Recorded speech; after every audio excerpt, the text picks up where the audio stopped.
현미 예수님, 기도하겠습니다. 성부와 성자와 성령의 이름으로 아멘. 하늘에 계신 우리 아버지, 아버지의 이름이 거룩히 빛나시며 아버지의 나라가 오시며 아버지의 뜻이 하늘에서와 같이 땅에서도 이루어지소서. 오늘 저희에게 일용할 양식을 주시고 저희에게 잘못한 일을 저희가 용서하오니 저희 죄를 용서하시고 저희를 유혹에 빠지지 않게 하시고 악에서 구하소서. 아멘. 성부와 성자와 성령의 이름으로 아멘. 그래요. 방금 전에 기차 타고 얼른 도착해가지고 또 그 와중에 한 분이 성사를 보시겠다 해서 성사 드리고 좀 바빴습니다. 자, 오늘 2시 40분까지다, 그죠? 그 안에 고린토 신자들에게 보낸 첫째 서간을 바탕으로 여러분들에게 말씀 좀 전달해 드리겠습니다. 저는 성주 초전이라는 촌본당 주임신부입니다. 거기가 뭘로 유명하냐면 참외. 요즘 나오는 참외는 거진 다 성주 참외고요. 우리 초전에 적지 않은 퍼센테이지를 차지하고 있습니다. 그래요. 참외 모면서 신부님이 기도 좀 해주세요. 근데 지금 참외 억시 비쌉니다. 이게 박스가 10kg짜리가 있고 5kg짜리가 있고 그런데 지금 10kg짜리 하나에 불과 얼마 전까지만 해도 20만 원이 넘어갔대요. 그런 것들은 이제 다 저런 데 들어가 있지. 무슨 백화점, 신세계, 현대 이래가.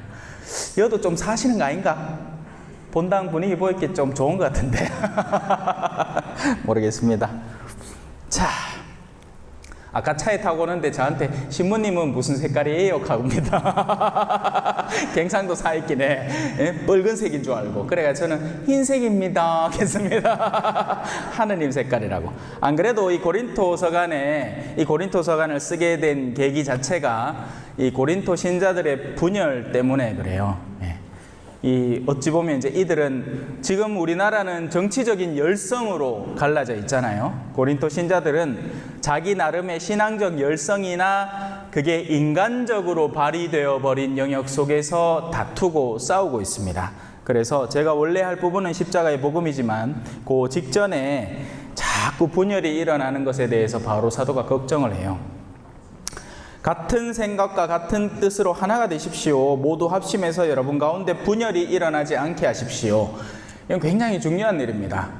결국 우리 모두는 진짜 신앙인이라면 목적지가 같아야 되잖아요. 그죠? 어딥니까? 하늘나라 가야지. 근데 그거 가서도 싸울랍니까?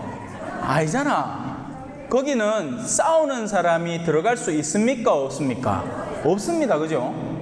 그러니 지금부터 우리가 세상 안에서 처리하는 것들에 대해서 올바로 생각을 해 두어야 영원에 참된 준비를 할 수가 있어요.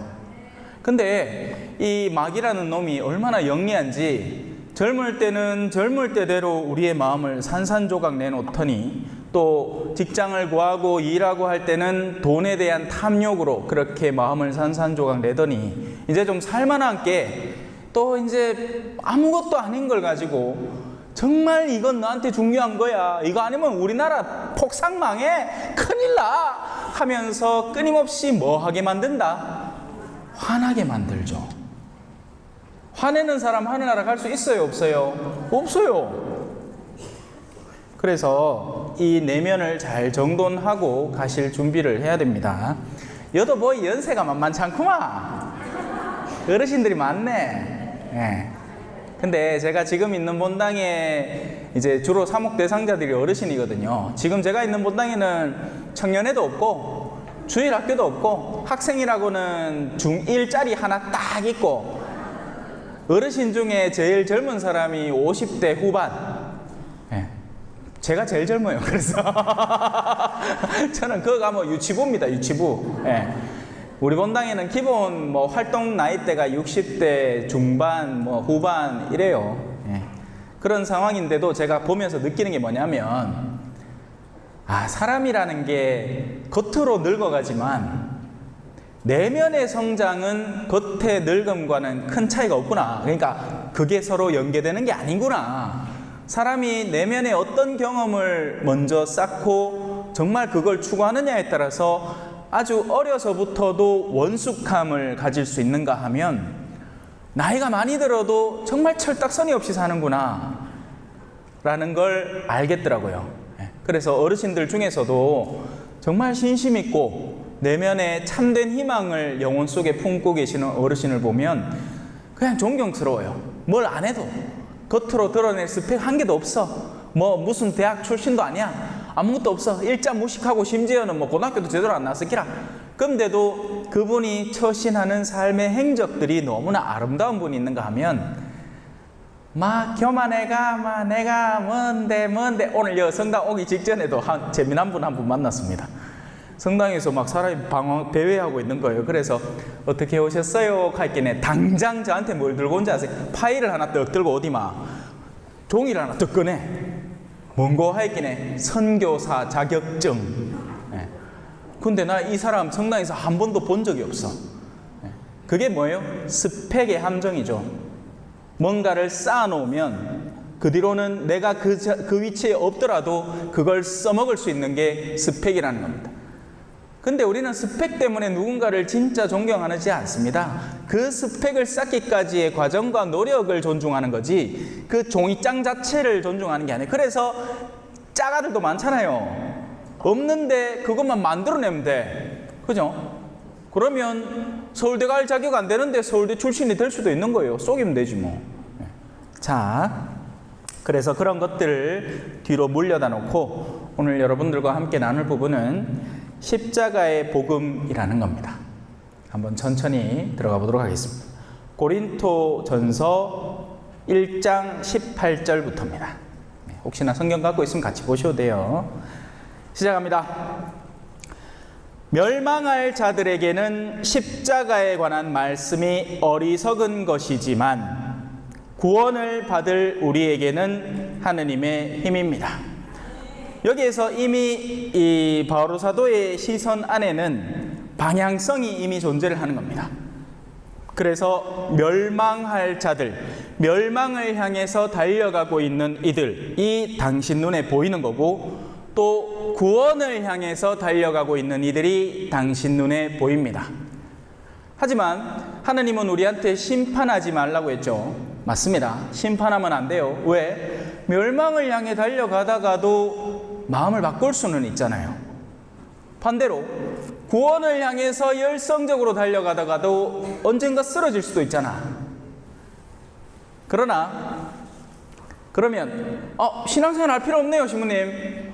그냥 탱자 놀다가 막판에 얼마 전에 왜 순환복음에도 나왔더만 예수님 오른쪽에 달린 강도 맨키로 저 나간 될 거 가져사 하면 예수님이 데리고 가줄 거 아닙니까? 이 부분을 잘 이해할 필요가 있습니다. 구원은 우리가 아무리 둔턱을 쌓아서 공로의 산을 만든다고 해서 올라갈 수 있는 영역이 아닙니다. 구원은 전적으로 하느님이 선물해 주시는 겁니다. 여기까지 동의하십니까? 인간이 뭐 묵주기도 5단 바칠 거 20단 바친다고 하늘나 쑥 들어가고 5단 바쳐야 되는 거 1단 바친다고 못 들어가고 이런 게 아니라고. 그건 도토리 키재기예요. 하느님이 그 구원의 영역을 결정하십니다. 그래서 우리는 믿음을 통해서 그분의 구원의 손을 잡고 올라갈 수 있는 겁니다. 마치 비행기 같은 거예요. 비행기. 우리가 암만 지상에서 뭐 63 빌딩이니 뭐 롯데타워니 세어봐야 비행기 날아다니는 높이까지 절대 못 올라갑니다. 안 그렇겠어요? 비행기 한 번 타면 끝이야. 뭐 헬기 한 번 타면 바다다다다다다다다다 하면 웬만한 빌딩 저리 가라 할 정도로 높이 올라갈 수 있어요. 하느님의 구원의 영역은 거기에 달려 있습니다. 그러면 우리가 하는 일은 아무 소용이 없느냐? 아닙니다. 믿는다라는 표현은 그냥 개신교 입장에서는 그렇습니다. 그래서 개신교는 쉽게 이렇게 얘기하죠. 믿습니까? 믿습니다! 구원받았습니까? 구원받았습니다! 그러고는 또 죄 짓지. 왜? 그네들은 이렇게 생각하는 거예요. 믿는다고 고백하기만 하면 하느님의 힘이 나보다 더 크니까 내가 어떤 꼬라지로 살아가든 무조건 하느님은 구원을 고백한 우리를 구해 주실 것이다. 물론 모든 개신교 신자가 다 그렇게 생각하는 건 아닙니다. 신학을 정통으로 배운 사람들은 그렇게 얘기 안 해요. 하지만 그런 경향들이 굉장히 강한 모습을 발견할 수 있고, 그래서 우리 천주교 신자들 보고 믿음이 약하다 이렇게 표현을 하는 거죠. 하지만 그렇지 않습니다. 믿는다라는 표현은 틀린 말이 아니에요. 하느님의 손을 잡는 겁니다. 그러나 하느님의 손을 100번 쳐다보다가 손이 나올 때 한 번 잡는 거하고, 한 번도 안 보고 있다가 운 좋아서 한 번 잡는 거하고 확률이 다르잖아. 안 그래요? 성당 안에서 꾸준하고 성실하게 살아가는 사람들은 유혹에 더 대비되어 있을 수 있습니다. 또 쓰러진다고 해도 회개할 기회를 더 많이 얻을 수 있습니다. 반대로 바깥에 살아가는 사람들은 그럴 기회에서 자기 스스로를 배제하고 살아가죠. 그런 사람들 못 봤습니까? 난 하나님하고 친하다. 하나님이 내 잘한다. 나 같은 사람은 성당 안 나가도 된다. 거짓말입니다. 그렇게 안 됩니다, 절대로. 그런 사람들에게는 그나마 있던 기회마저도 점점 더 멀어지게 될 것이고, 그렇게 해서 구원에서 더 떨어져 나갈 겁니다. 그래서 심판하면 안 되지만 식별은 해야 됩니다. 무엇이 더 옳은 일인지, 어디에 머물러 있어야 하는지, 어디를 향해서 꾸준하고 성실하게 나가야 되는지. 다시 돌아옵시다. 그래서 바로 그런 멸망할 자들, 사실 근데 이게 왜 우리 동네는 이제 참외를 농사를 지으시니까 참외 보면 알아요.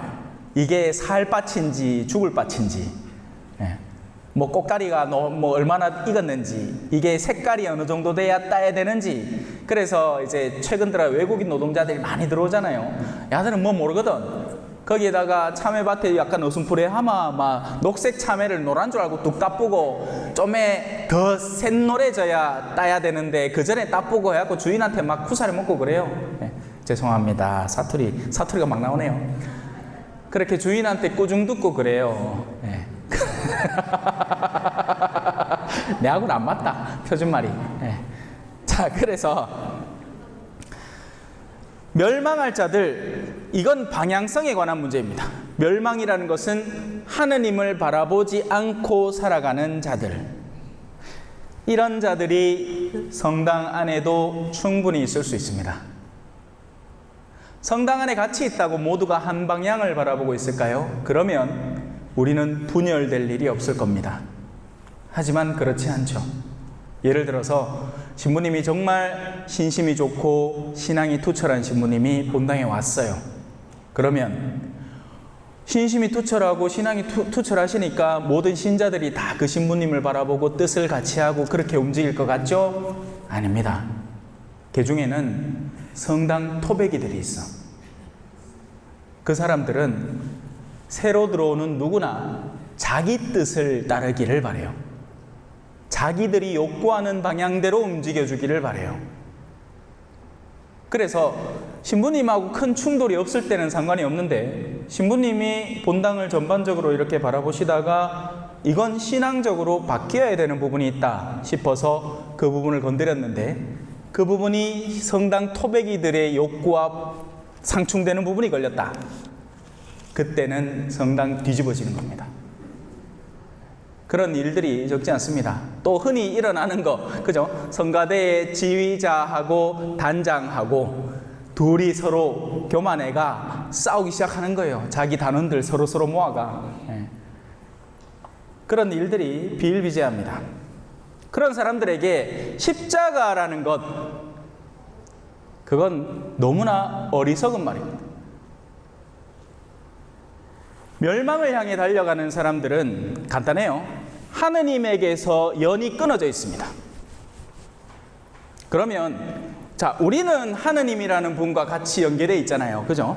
그래서 하느님의 뜻이 가장 우선에 놓여 있고 그 다음에 우리들이 존재를 하는데, 멸망할 자들은 성당 안에 살고 안 살고가 중요한 게 아니라 하느님의 뜻에서 자신을 잘라냈기 때문에 남는 게 뭐겠습니까? 내 뜻밖에는 없는 겁니다. 그러면 내 뜻을 이 세상에서 완전하게 수행해 나가기 위해서 최고의 도구는 뭘까요? 돈입니다. 그리고 그 돈을 벌게 해줄 수 있는 권력과 명예가 뒤따르는 거죠. 그래서 이 세계는 이 영역에서는 떼어놓을 수가 없는 겁니다. 권력을 추구하고 힘을 추구하고 명예를 추구하고 재화를 추구하는 그 움직임 속에 십자가가 어떻게 보이겠어요? 요즘 세상에 누가 저래 살아가노? 다 똑띠 살아야지. 손해보면 안 되지. 미사 어떻게 와야 돼요? 신부님이 혹시 뭐 시킬까? 수녀님이 혹시 뭐 시킬까? 저 뒤에 앉아있다가 퇴장선가 시작하자마자 슝! 나가야 돼, 그죠? 그게 어떻게 사는 거예요? 똑똑하게 사는 겁니다. 왜 멍청하게 내 시간을 헌신하고 투자를 해서 왜 쓸데없이 나한테 그 어떤 득도 되지 않는 영역을 해야 되느냐? 예외처럼 보이는 영역이 있을 수 있습니다. 언제요? 내가 봉사처럼 보이는 일을 했을 때 사람들이 박수를 쳐주면 그건 압니다. 그 맛은 대단하거든요. 돈만큼 마시는 게 명예 맛이거든. 그러니 성당에서 언뜻 열심해 보이는 뉘앙스를 취하지만 사실은 멸망할 자들인 겁니다. 그들은 자신의 욕구에 부합하는 봉사를 할 뿐 거기에 상충되는 의지가 외부로부터 들어왔을 때는 어떻게 반응하겠어요? 철저히 배격합니다. 떠오르는 분들이 계시는지 모르겠어요. 예, 모르겠습니다. 여기 이 공동체의 성격을 제가 전혀 모르기 때문에. 예. 십지구 기도회니까 골고루 왔겠지, 그지요? 이본당 신자분들만은 아니잖아. 잘 됐다. 안 가면 이상하거든. 자꾸 이본당 얘기를 하면 저 신부님이 우리 본당 신부님한테 무슨 얘기를 들었나 갈 거거든. 근데 여기는 다 군데군데 다 모여왔으니까 아무 상관없네, 그죠? 잘 됐습니다. 자, 그래서 십자가는 멸망을 향해 달려가고 있는 이들에게는 어리석어 보이는 일일 뿐입니다. 하지만 구원을 받을 우리에게는 하느님이 우리에게 제시하는 힘이라고 우리에게 전해주시죠.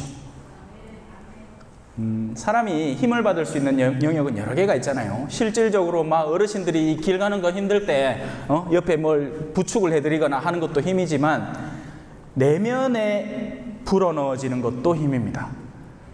신앙인이 십자가를 진짜 사랑하기 시작하게 될 때 그만큼 힘 있는 신앙인은 따로 없습니다. 아까도 직전에 성사 한 분 보셨지만 우리의 내면에 꾹 누르고 있고 압박하고 있고 억압하고 있던 그 압제가 확 사라지는 순간에 우리는 해방감을 느끼고 힘을 얻게 되죠. 사실 지금 현대인에게 제일 중요한 문제 가운데 하나는 정신이고 심리 아닙니까? 맞죠? 정신이 아픈 사람이 너무 많아요. 겉은 멀쩡해. 다들 잘 살아. 오늘 여기 왔는 분도 바꾸는 사람 없을걸? 나만 해도 밥을 굶지는 않아서 햄버거를 먹지. 오자마자 김밥 이어 싸놨다고 드시라 하는데 저 햄버거 먹었습니다. 오다가 먹었습니다. 요즘은 밥 굶고 사는 사람은 없어요, 그죠? 하지만 정신이 고파요. 마음이 울적해서 길을 나섰네. 외롭다고. 오늘 차 타고 오면서 날씨가 좋아. 평소에 한 80분 좀 오는데 오늘 날씨가 좋아. 놀러 안 가시나 걱정을 하더라. 예. 여러분 삶의 여유를 좀 즐기고 살 줄도 아세요. 근데 오늘 여기는 잘 오셨어요. 왜? 우리가 좋은 것들을 추구하고 살잖아요. 그 좋은 것들 가운데는 분명히 이 꽃피는 봄날에 꽃 구경 가는 것도 좋은 선택지인데 여러분들은 그보다 더 소중한 영적 선택지를 선택하신 거죠. 좋기나 싫기나. 그죠? 자, 이제 다시 한번 집중해 봅시다. 사실 성경에도 이렇게 기록되어 있습니다. 나는 지혜롭다는 자들의 지혜를 부수어 버리고 슬기롭다는 자들의 슬기를 치워버리리라. 여기에서 이 앞으로도 이제 다루어지겠지만 지혜라는 영역이 두 가지로 나뉘게 됩니다. 신적인 지혜가 있고요, 인간적인 영리함이 있습니다. 저는 이걸 이렇게 구분해서 꼭 설명을 하고 싶어요. 왜냐하면 두 개를 똑같이 지혜라고 불러버리면 사람들이 헷갈린단 말이야. 똑똑함이라는 것은 어떤 것이냐? 그런 거, 주식 잘하는 거. 아들 막 학교를 어떻게 보내야 얘가 나중에 목적하는 대학에 들어갈까를 7살 때부터, 아니 4살 때부터 해서 요 학원을 일단 보내고 그 학원은 그 다음 들어가는 학원의 전초기지니까 요 학원을 본격적으로 보내고 나면 거기에서는 등수가 쪼르륵 나오는 가운데 지금 우리 아이에게는 우리 집에 재산이 이만큼 있으니까 그 재산을 어느 과에 시키고 어느 과에 시키고 어느 과에 시키고 어느 과목 시키고 어느 과목 시켜서 착착착착착 뇌리에 박아 넣으면 야가 선행학습을 통해서 다른 아이들을 제치고 1등선에 달려나갈 수 있도록 내가 뒤에서 바람을 빡빡빡빡빡 불어 넣어주면 결국에는 서울대 의대에 가겠지. 맞아요. 맞아요. 그렇게 하는 겁니다. 그게 뭐다? 영리함이죠. 영리함은 이세돌과 알파고의 대결 같은 겁니다. 바둑판을 잘 알고 몇 수 앞을 내다봐서 이 친구가 어떻게 둘지를 먼저 계획한 다음에 적어도 5수 앞을 미리 놔야 그리로 따라오는 상대방을 보면서 이겨내는 거죠. 그게 뭐다? 영리함이에요. 세상은 미친 듯이 영리하고 영리함의 최고봉은 누구겠어요? 사탄입니다. 세상 것들을 다루기 위해서 가장 영리한 방법으로 사람들을 현혹하는 거죠. 이 모든 것은 나에게 허락되어 있는 것이니 네가 내 앞에 무릎만 꿇으면 나는 이것을 다 줄 수 있다. 지혜는 뭐냐? 제 지혜입니다. 지금 저게 뭔 지혜입니까? 죽으란 얘기예요, 그러면? 다시 돌아옵시다. 영리함의 본질은 다른 사람들이 일반적으로 바라보는 선. 자, 지금 내 시선이 내가 눈이 별로 안 좋다 해서 한 요 정도밖에 못 본다고 봅시다. 그러면 그 사람보다 나으려면 그거 몇 수 앞을 보면 됩니다. 그게 세상의 영리함이에요. 세상 사람들은 그렇게 살아갑니다. 다른 일을 앞질러서 어디에 역세권이 들어서는지, 그 부동산 값이 향후 몇 개월 안 혹은 몇 년 안에 어떻게 오를지 그거를 딱 따져서 미리 땅을 뻥 사놓으면 거기 나중에 1억짜리 땅이 10억, 100억이 되죠. 똑똑한 거 맞아요. 그런데 결정적으로 어디서 그들의 영리함이 멈출까요? 죽음이라는 장막 앞에서 멈춰버립니다. 맞잖아요. 왜 똑똑해요? 잘 살라고 똑똑합니다. 오죽하면 옛날에는 냉동인간을 만들었어요. 불치병이 생겼어. 돈은 많은데 불치병이 생겼어. 이거 어떡하지? 아, 이 시대는 못 고치겠구나. 일단 냉각시키는 기술은 개발되어 있으니까 냉각은 시켜놓는데 아직 해동시키는 기술이 개발이 안 됐어. 그것도 미래는 어떻게 해결되겠지? 그리고는 피를 다 뺍니다. 거기에 부동액을 다 주입을 하고 몸을 꽝꽝 얼려서 몇 수십 년을 그대로 올려놓는 것. 머리 얼마나 좋습니까? 살려는 애착이 어디까지 가닿는지 볼 수 있지 않나요? 뭐 놈 얘기할 건 뭐 있습니까? 우리도 살라고 난리를 친다 아이가. 말이야, 아이고 내가 죽어야지. 말은 잘하지만 막상 죽을 때 되면 아이고 나 죽으면 안 됩니다 하고 난리친다 아이가. 맞지요? 인간의 가장 근원적인 내면 속에는 죽음에 대한 공포가 자리하고 있단 말입니다. 그런데 십자가가 왜 하느님의 지혜가 되느냐? 간단해요. 초등학생이 100원짜리 들고 있어. 지금은 요즘 뭐 동전 들고 다니는 애들이 누가 있겠노, 그죠? 전부 다 카드, 급식 카드 뭐 이런 거 다 들고 있지. 근데 여하튼 그 꼬마애한테는 이 반짝반짝거리는 100원짜리가 엄청 소중한 거예요. 근데 어른이 보기에는 그거 아무것도 아니야, 그죠? 그래서 놀린다고 10,000원짜리를 앞에 살랑살랑 흔들면서 야 이거 네 거하고 바꾸자 하면 얘는 금속으로 된 게 좋기 때문에 돈의 가치를 알아보지를 못하죠. 그죠? 그러니까 안 바꾸려고 그럴 거야. 그게 멸망을 향해 가는 자들의 어리석음입니다. 안 보이는 거죠. 죽음의 장막 전의 것까지만 보이는 거예요. 그래서 어떻게든지 그걸 유지하고 그걸 완성시키고 그걸 확장시키고 그걸 확대하기 위해서 미친 듯이 애를 쓰지만 보물을 얻기 위해서 가진 것을 모두 팔아 그 땅을 사는 사람의 마음을 이해하지 못하는 겁니다.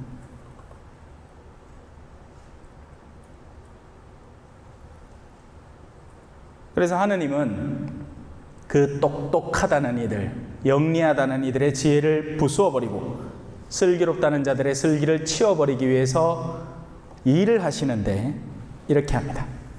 지혜로운 자가 어디에 있습니까? 율법학자가 어디에 있습니까? 이 세상의 농객이 어디에 있습니까? 하느님께서 세상의 지혜를 어리석은 것으로 만들어버리지 않으셨습니까? 바오로 사도는 이미 이 글을 신앙인이라는 사람들에게 쓰고 있습니다. 하지만 지금 쓰고 있는 그 신앙인들은 뭐 하는 사람들이다? 분열되어 서로 싸우고 있는 신앙인들이죠. 그래서 어찌 보면 속위에 경읽게 하고 있는지도 몰라요.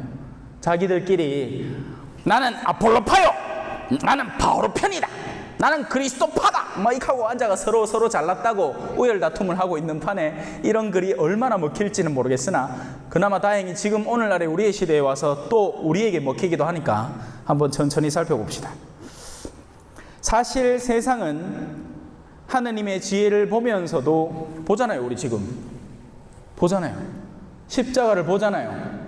하지만 저걸 지혜로 봅니까? 그럴 사람이면 이미 내면이 삶의 태도가 그리고 무엇보다도 기쁨이 그를 엄습해 들어올 겁니다. 왜? 10,000원짜리를 이미 받았거든. 100원짜리 동전 들고는 달달달달달달달 누가 이거 빼들어갈까 싶어가지고 겁이 달달달달달 나. 이런 사람은 긴장된 상태로 항상 살고 신경이 곤두서서 살고 뭐 얼굴에 기쁨도 없고 막 하고 있는 게야. 근데 저거를 지혜로 삼은 사람은 영원을 이미 쥐고 살아가기 때문에 가지고 있는 100원이 조금 상한다 한들 100원이 50원이 된다 한들 설령 누가 100원을 다 가져가겠다 한들 상관이 없어. 왜? 나는 10,000원이 있으니까. 돈으로 얘기하면 이래 쉬운데 돈으로 얘기하면 이래 쉬운데 이게 실질적인 죽음 이후의 무언가에 연결되기 위해서는 쉽지 않죠. 진짜 쉽지 않아요. 그건 마치 이런 것 같은 거예요. 나무가 이렇게 있잖아요. 꼬맹이가 올라갔어. 애들 원래 나무 타는 거 좋아하잖아. 저도 어릴 때는 막 살구나무, 우리 동네 아파트에 살구나무 있어가지고 살구 따먹으려고 막 올라가고 그랬단 말이야. 올라가는 건 쉬워. 보면서 가지 잡고 올라가면 되거든. 못 내려와. 내려올 때는 밑이 안 보인단 말입니다. 나무 위에 붙어 있으면. 그럴 때 밑에서 누가 뛰어내려라 받아줄게. 그 말을 어떻게 믿냔 말이지. 못 믿는 거예요. 못 믿어요. 어떻게 믿어요? 네 누군데? 근데 자기 아빠 목소리가 들려온다면 나는 내 아빠를 평소에 알고 있었던 거야. 어떤 분인지 알아. 그러면 얘는 잡고 있던 나뭇가지를 놓을 수가 있죠. 그러면 어떻게 돼요? 밑에서 받아주는 아버지를 체험하게 됩니다. 신앙의 1단계가 거기에서 완수되는 겁니다. 한번 믿어보고 그걸 체험한이라면 그 다음부터는 두려움 없이 그렇게 해나갈 수 있습니다. 그리고는 그 믿음의 영역이 자신의 능력의 영역보다 월등히 뛰어나게 변하게 되면 그때부터 그의 내면 속에 기쁨이 편안하게 자리합니다. 왜? 잃어도 잃은 게 아니니까. 내가 갖고 있는 게 내 삶밖에 없는 사람은 1원도 잃으면 안 돼요. 그러니까 내 삶으로도 부족해서 어떻게 자식들에게까지 내 욕구를 집어넣어 가지고 나의 못다한 공부를 네가 다 해라, 나의 못다한 성공을 네가 이어가라, 지금 내가 이렇게 만들어 놓은 회사를 네가 이어받아 가지고 이거 계속 끌고 가라 하고 난리 나는 기라. 왜? 그것 말고는 다른 낙이 없어. 하지만 영혼을 꿈꾸는 사람에게는 전혀 색다른 지혜가 거기서부터 시작되죠. 말은 쉬운데 이걸 여러분들이 실질적으로 체험하기 위해서는 던져보는 체험이 필요한데, 과연 어디서 어떻게 던질지는 저는 모르겠습니다. 그건 하느님이 여러분 삶의 각자의 이 기회를 선물해 주실 뿐이에요. 넘어갑시다. 자, 사실 세상은 하느님의 지혜를 보면서도 자기의 지혜, 제가 말하는 건 영리함으로는 서울대도 들어가고 어릴 때부터 그렇게 교육을 시켜가지고 좋은 대학에 보내려는 그런 영리함으로는 십자가를 아무리 쳐다봐도 저건 안 영리해 보여, 멍청해 보인단 말이에요. 왜 저렇게 살지? 왜 처자식도 안 갖고 혼자 물론 인물이 좀 딸리 갖고 사귀봤자 뭐 그렇게 미인을 얻었겠나마는, 근데 또 모르잖아, 그죠? 제가 또 이 왕년에 또 이 세상에서 한번 이 놀기 저는 주색 잡기 중에 주색 빼고 잡기에 능하거든요. 예. 기림도 잘 그리고 노래도 좀 하고 뭐 말도 또또또또또 잘하고 막 애가 있긴 해. 꼬실락 하면 여자 한 명쯤 안 꼬시겠나? 예? 그러면 지금쯤 이 여우 같은 마누라하고 토끼 같은 자식들 속에 막 선도 뽕냥 근데 이건 내 상상이고, 그죠? 요즘 무슨 아들이 일 실컷하고 들어가고 또 청소 실컷하고 그런다 카대. 참 한치 앞을 못 보는 우리. 얼마 전에 제가 이런 걸 겪었습니다. 저희 총회장님 댁이에요. 총회장님 댁에 식사를 하러 갔어요. 그러면서 앞에 이렇게 막 공사를 해놨어. 근데 총회장님 저한테 얘기를 하는 거예요. 시모님, 제가 이 집을 처음에 구할 때 그래도 좀 땅을 볼 줄 안다 하는 사람이 있어가 우리 집 앞에 저 야산 2개가 봉긋하게 여자의 가슴처럼 아주 부드럽게 딱 돼 있다 해서 이 자리가 명당이라 하는 얘기를 들었습니다. 근데 그렇게 하고 집을 짓고 지금 살고 있는데 그 산을 다 깎아가 나무는 소나무대로 잘라 팔고 땅 깎아갖고 흙 팔고 나중에는 거기다가 뭐 만들겠어요? 뭐 참외밭이나 뭘 만들겠지, 그죠? 그러니까 저한테 하는 얘기가, 시부님, 사람은 정말 한치 앞도 못 보는 것 같습니다. 예. 아닌 게 아니라 사실이죠. 저는 어릴 때만 해도 집이라는 것은 영원한 뭔가인 줄 알았어요. 근데 제가 어릴 때 살던 제일모직 사원 아파트 지금 벌써 싹 깔리고 없고요. 제가 초등학생 때, 중학생 때 살던 저 대구의 황금 아파트라는 곳이 있었습니다. 거기도 벌써 싹 밀고 재개발해가지고 막 엄청 큰 아파트들 들어섰어요. 세상에 영원한 게 어디 있습니까? 어리석은 인간의 이 망상이죠. 다시 돌아와서, 그래서 그분께서는 복음 선포의 어리석음을 통하여 믿는 이들을 구원하기로 작정하셨습니다. 십자가라는 건 고통과 연계된 겁니다. 고3 생활은 고통입니까, 아닙니까? 고통이죠. 물론 지금의 고3은 달라요. 제가 옛날에 고3 하는 거지, 지금은 뭐 아예 고등학교 1학년 때부터 뭐 학종이니 뭐니 해가지고 수험이 그때부터 시작이 되고, 훨씬 더 일찍 저런 대치동 같은 데는 우리 왜 얼마 전에 PD수첩에 나왔듯이 벌써 7살 때부터 고시를 하고 앉았으니 우리나라가 미쳐도 단단히 미친 건데, 여튼 근데 걔들이 왜 그래요? 그 엄마들이 왜 그럴까요?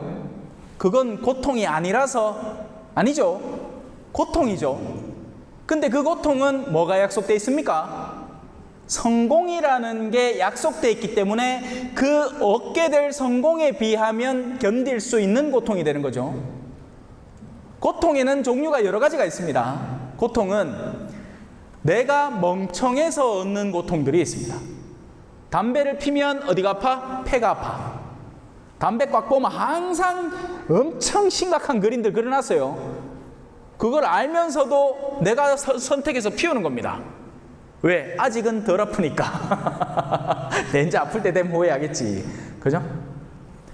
죄가 야기시키는 고통. 어떻게 없애죠?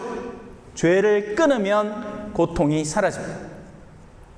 그게 지금의 판공 시즌이 추구하는 바예요. 마음속에 있는 어둠들을 깨끗이 털어내고 빛이신 분을 받아들이라는 거죠. 중립적인 고통이 있습니다. 그 누구의 탓도 아니에요. 다만 세상에는 일어날 수밖에 없는 일들이 있습니다. 물론 지금 일어나고 있는 자연재해들은 인재예요. 그건 중립적인 고통이라고 하기에는 누군가의 범죄 혐의가 같이 들어갑니다. 산불을 막 갖다 질러대니까 불이 나죠. 하지만 그냥 산불도 일어나요. 태풍도 일어나고요. 그러면 그런 고통들은 왜 존재할까요? 우리가 사랑하기 위해서, 우리가 서로를 돕기 위해서 존재합니다. 노화 역시도 중립적인 고통입니다. 사람은 누구나 늙습니다. 그래서 젊은 사람들은 자기가 늙을 줄 모르죠. 요즘 유튜브 보면 참 재밌는 거 많아요. 이 노인들의 교통사고를 더 극도로 부각하면서 저 사람들 다 자동차 면허증 뺏어야 된다. 근데 그 말을 한 자기를 후회하게 될 겁니다.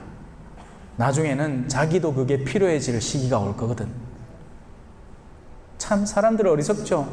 코앞에 닥친 자기의 현실을. 그죠? 여기 앉아 계신 분들은 20대 때 내가 이마에 나이 들 줄 알았어요? 몰랐어요? 몰랐어요.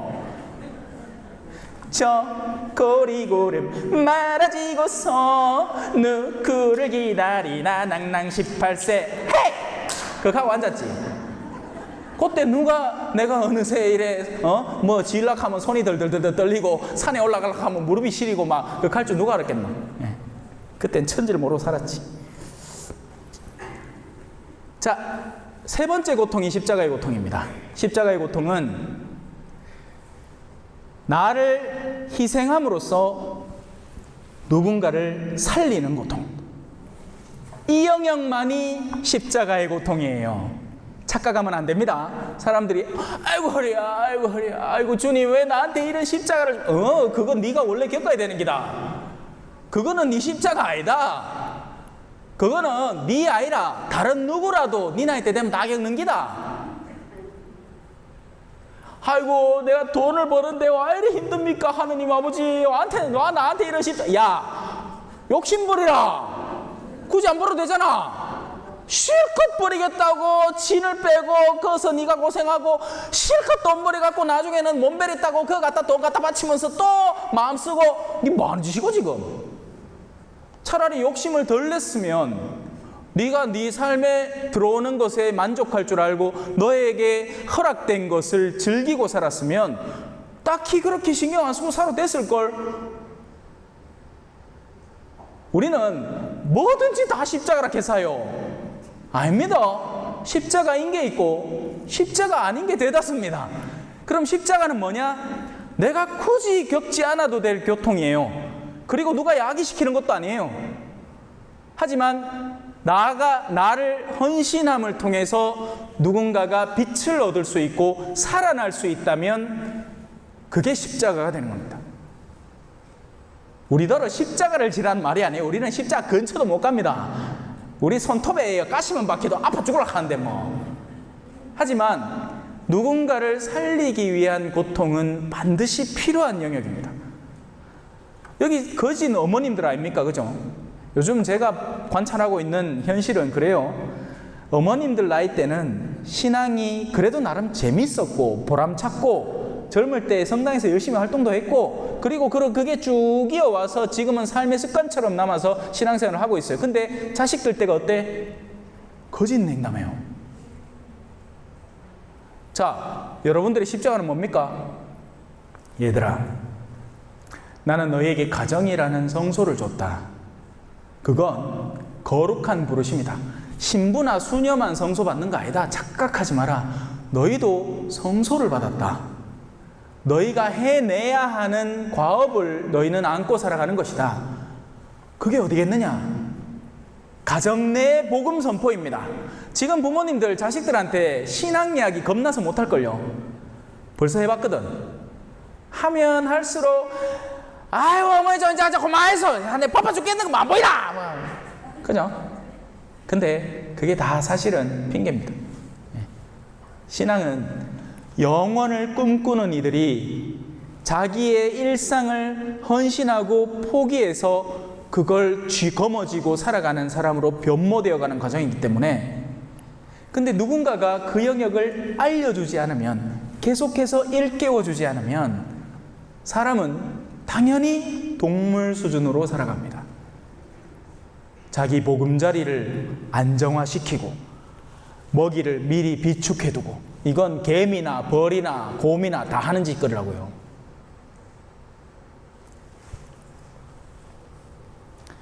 그래서 그분께서는 복음 선포의 어리석음을 통해서 믿는 이들을 구원하기로 작정하셨습니다. 누구나 다 믿는 게 아니에요. 믿음이라는 것은 영혼에 눈뜨고 세상의 지혜를 내려놓고 사람들이 보기에는 어리석어 보이는 여정을 향해서 희망을 두고 그걸 쥐고 싶어서 그리로 날아오르기 시작하는 사람을 성경은 똑똑하다고 하는 겁니다. 유다인들은 표징을 요구하고 그리스인들은 지혜를 찾습니다. 못 믿겠다는 사람들 중에는 이렇게 얘기하는 사람들이 항상 있습니다. 보여도 믿을만한 신기한 걸 보여주면 내가 믿을 거 아니냐. 근데 그런 사람이 정말 신기한 걸 보면 믿을까요? 그 순간부터 또 다른 의심, 또 다른 의심을 끊임없이 해낼 겁니다. 그리고 젊은 애들, 흔히 사춘기 때 아이들이 흔히 빠지는 게 바로 이 지혜를 통해서 신앙을 분석하고 해석하려는 겁니다. 그런데 객관적으로 봅시다. 저기 어디에 합리성이 있습니까? 뭐가 합리적이에요? 그리스도의 십자가에서 도대체 어떤 영역이 합리적입니까? 멀리 볼 거 뭐 있습니까? 이 신부는 결혼 안 하고 이래 살아요. 뭐가 합리적이에요? 합리적인 게 아닙니다. 이거는 사람들이 이렇게 생각할 때도 있어요. 뭔지 신부 됐겠지. 여자를 싫어하기나. 아니요, 저 여자 엄청 좋아합니다. 오늘도 역사에서 수서역에서 이쁜 아가씨 보고 아이고야 저래 이쁜 아가씨가 있나 하고 여자 좋아해요. 여자가 싫어서 여자를 내팽개치는 게 아니에요. 가치 비교를 하는 거죠. 만원짜리가 없다면 100원짜리에 안달복달 못하고 살아야겠지만 내 눈앞에 만원이 존재를 한다면 100원을 내려놓을 수 있고 만원을 거머쥐려고 애를 쓰는 거죠. 다만 그 만원은 죽음이라는 장막 뒤에 있어서 문제가 되는 겁니다. 이 현명함을 쉽게 손을 뻗을 수가 없단 말이에요. 눈에 보이는 걸 내놔라. 그래서 하느님이 눈에 보이는 분으로 이 장막을 뚫고 우리에게 선물을 하나 줬으니 그분이 누구다? 예수 그리스도이신 겁니다. 눈에 보이고 만질 수 있고 우리가 심지어 먹고 마실 수 있는 형태로 우리에게 끊임없이 당신의 사랑을 선물해 주는 분. 교회는 그 힘 하나로 버텨온 거예요. 딴 거 다 무너져도, 세상의 모든 지식들이 무너져도 미사와 성체 성사가 살아있는 동안 가톨릭 교회는 건재할 겁니다. 쫄지 마시라고요. 개신교 신자분들 공부 많이 하거든요. 특히나 좀 이단스러운 종교일수록 가톨릭 공략하는 법을 배워온단 말이에요. 그러면 작정하고 묻습니다. 야, 너 왜 십계명 함부로 바꿔갖고 우상숭배 하지 말라 하는 계명을 갖다가 우상숭배 그 계명만 쏙 빼가지고 왜 너가 맘대로 십계명 바꿔갖고 너끼리 막 성상 섬기고 생 난리를 치노. 또 성모 마리아는 와숭배하는데 이거 단골이죠, 단골. 지금 이 질문을 격가지로 듣고서도 답할 말이 없으면 쫄지 마십시오. 그러나 니는 그래 생각하는 모양이지. 그래 생각해라. 싸우지 마세요. 왜? 그 사람들은 어떤 답변을 듣건 또 거기에 대해서 반응을 해올 거거든요. 그 사람들은 우리와 싸우고 싶어 하는 거지 우리의 말을 경청하라는 게 절대 아니기 때문에 그렇습니다. 더군다나 우리는 그럴 능력도 별로 없는 경우가 더 많죠. 그러니 그래 니 그래 생각해라. 나는 미사 갔다 올게. 그럼 끝입니다. 나는 2000년 전부터 시작하던 미사 갔다 올게. 유다인들은 표징을 요구하고 그리스도인들은 지혜를 찾습니다. 그러나 우리는 십자가에 못 박히신 그리스도를 선포합니다. 정말 어리석어 보이는 삶의 방향. 왜 저 사람은 저렇게 자신을 헌신해서 저 일을 하고 살까 싶을 정도로, 저는 항상 제 기억 속에는 이게 남아 있습니다. 할머니가 성경 읽는 모습. 당신은 글도 못 배웠어요. 어깨 너머로 다른 친구들 다 학교 갈 때 그 근처 가갖고 이제 막 이렇게 어깨 너머로 하고 나중에 어르신이 돼갖고 꼬불꼬불한 글씨로 막 자기 손주들 자식들 이름 적어갖고 전화번호 하나씩 겨우겨우 적는 분인데 끝까지 성경 보시면서 지냈어요. 방에 항상 할머니 방에 와서 들어가면 그거 하고 계시는 거예요. 제발 그런 어르신이 됐으면 좋겠습니다.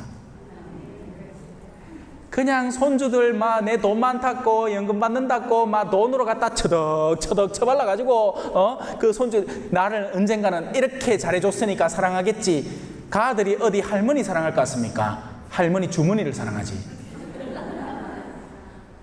절대 그건 안 합니다. 인격이 존재하지 않는 이상은 아주 어린 마음일수록 거기에 더 쉽게 눈뜰 수 있는데 그걸 애시당초 막아버리는 거죠. 세상적인 가치를 자꾸 입에 집어넣으면서 그 맛을 보여주니 초등학교 6학년밖에 안 된 게 화장한답시고 뭘 치발라 사.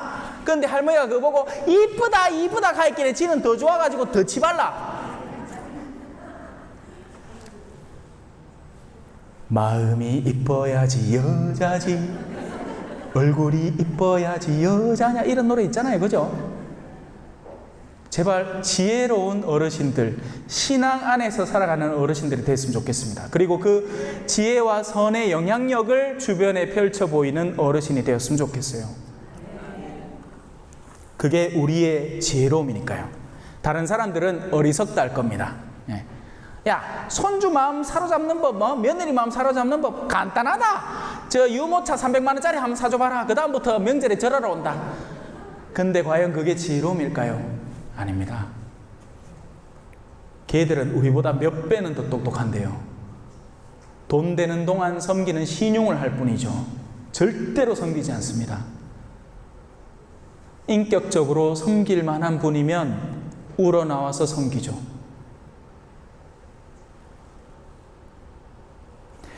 그렇지만 유다인이든 그리스인이든 부르심을 받은 이들에게 그리스도는 하느님의 힘이시며 하느님의 지혜이십니다.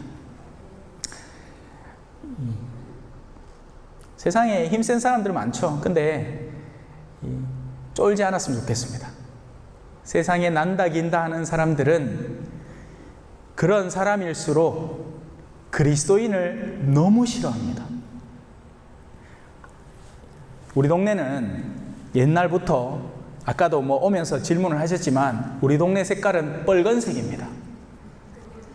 보수, 거의 이제 그냥 중도 보수도 아니고 그야말로 빨간색이에요. 근데 그 말의 의미는 뭐냐? 옛날부터 아름아름으로 다 해먹어 왔다는 이야기이기도 합니다. 뭔가를 하면 커미션을 받고, 그러면 내가 또 표를 주고, 이런 식의 유대관계가 한참을 지속해 왔기 때문에 어쩔 수가 없는 거예요.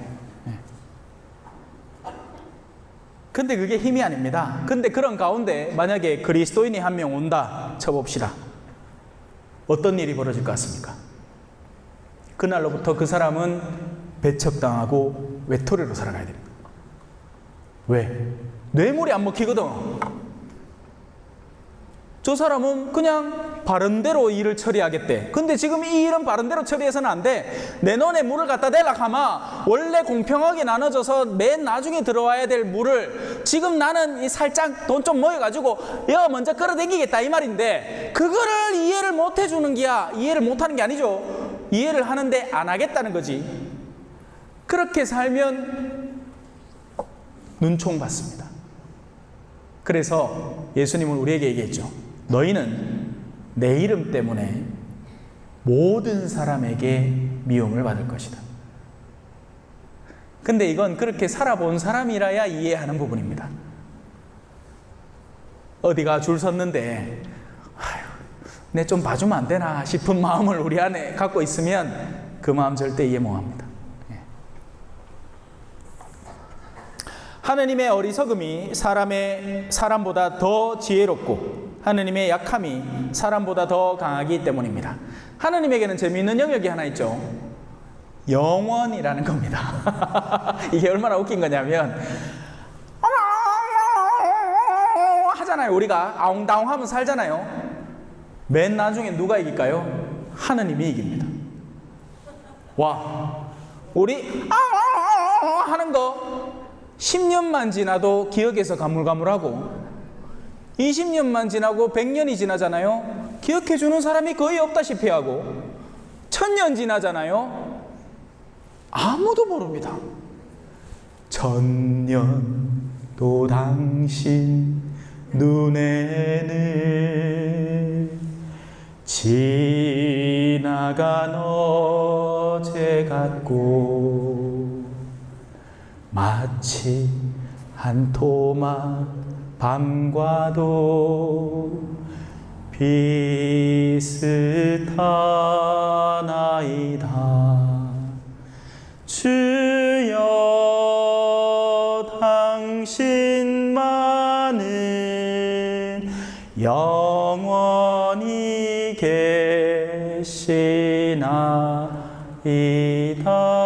계시나이다니까 그 영원한 분에게 손을 내밀어서 우리 안에 그 영원성을 흡수시켜서 우리가 영원히 살아갈 수 있으면 우리가 이긴다. 어떤다? 이긴다. 억울한 일이 많을 겁니다. 지금 이 세상에서 말도 안 되게 억울하고 정말 이거는 정의에 너무나 어긋나는 일이 아닌가 싶은 일들도 많을 거예요. 쫄지 마십시오. 누가 이긴다? 하느님이 반드시 이기니 우리가 그 하느님에게 손을 내밀어 그분을 붙들고 있으면 우리는 어떻게 된다? 승리자가 되는 겁니다. 성부와 성자와 성령의 이름으로 아멘. 영광이 성부와 성자와 성령께 처음과 같이 이제와 항상 영원히 아멘. 성부와 성자와 성령의 이름으로 아멘. 감사합니다.